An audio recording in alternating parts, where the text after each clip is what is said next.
Welcome back to This Is a Commander channel, where this is a Commander channel, and today I'm going to talk about Commander, tough rules, and cool interactions, episode 133.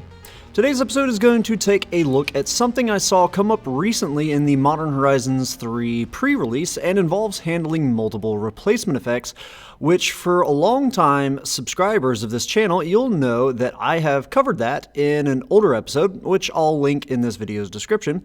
And in that video, I explained how it is the player being affected or the player that controls the object being affected who is the one that decides the order of replacement effects.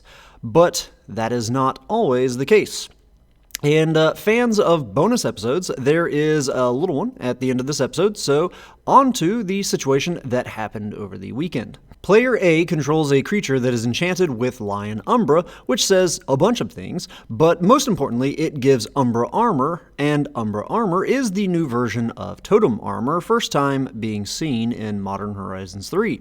But they are identical in their effect, so let's take a look at the comprehensive rules for what Totem Armor, and therefore Umbra Armor, does, and we can see in CR 702.89a that Totem Armor is a static ability that appears on some auras. Totem Armor means if enchanted permanent would be destroyed, instead remove all damage marked on it and destroy this aura. So we know that it is a replacement effect due to its use of the word instead.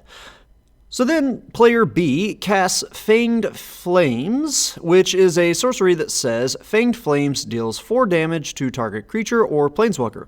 If that creature or planeswalker would die this turn, exile it instead. Again, we can see that this is involving a replacement effect, with the word instead showing up, and this is an effect we've seen on a lot of cards in the past, most notably the red board wipe, Anger of the Gods. Now, what I covered in that previous episode that I linked below is that CR 616.1 explains how the affected player or the controller of the affected object gets to decide the order of how the replacement effects apply. But let's dive a little deeper. The Fanged Flames is dealing damage to the creature, and we know from the state-based actions of CR 704.5g that a creature with greater or more damage marked on it than its toughness causes it to be destroyed. So we now take a look at the specifics of what it means for something to be destroyed, which is covered in CR 701.7a, which means to destroy a permanent, move it from the battlefield to its owner's graveyard. So, where does the complexity come in? We must take one last look at the CR to see what 616.1g says. And it says, while following these steps in 616.1a through f, one replacement or prevention effect may apply to an event, and another may apply to an event contained within the first event. In this case, the second effect can't be chosen until after the first effect has been chosen. So what does this mean? Well, in this scenario, it means that there are 2 replacement effects trying to apply to the same event involving this creature. The Totem/Umbra Armor is attempting to replace the destruction of the creature, while the Fanged Flames effect is attempting to replace where the creature moves to if it were to die this turn. The Move to Graveyard event is a part of the Destroy event, so the armor replacement effect must apply first. No player choice for that.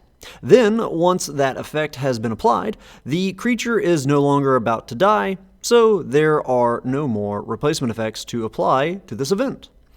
Okay, so now on to the bonus question. You're piloting your Geared Mirror of the Wilds deck. You control the classic doubling season that I'm sure everyone knows what it says. It says that if an effect would create 1 or more tokens under your control, it creates twice that many of those tokens instead. And you have bestowed a Springheart Nantuko onto one of your creatures. The Nantuko says Landfall.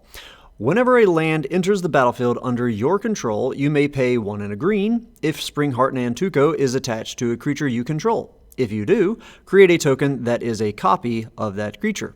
And then you do play a land, and you pay the 1 and a green for this landfall ability.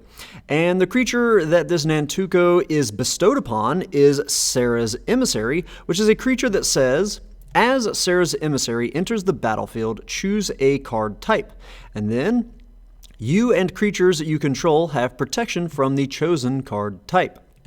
So the question becomes, how does this play out? Doubling Season is a replacement effect for how many of those tokens would be created, and the tokens that are being created have a replacement effect for how they enter the battlefield, and that replacement effect is you having to choose a card type. Do you have to pick a single card type, and then you end up making 2 tokens of the emissary that have both the same card type picked? Or do you get to make 2 of those tokens of the emissary, and then for each individual one, you can pick a different card type? Do you get to choose, or does the game force you to choose? And if the game forces you to choose, what is that forced order? Anyhow, that's all I've got for today's episode. As always, I hope that all of you have found this video to be entertaining, at least. And I hope that a few of you have even learned something about the crazy rules in this great game of Magic. Have a good one. Ta-ta.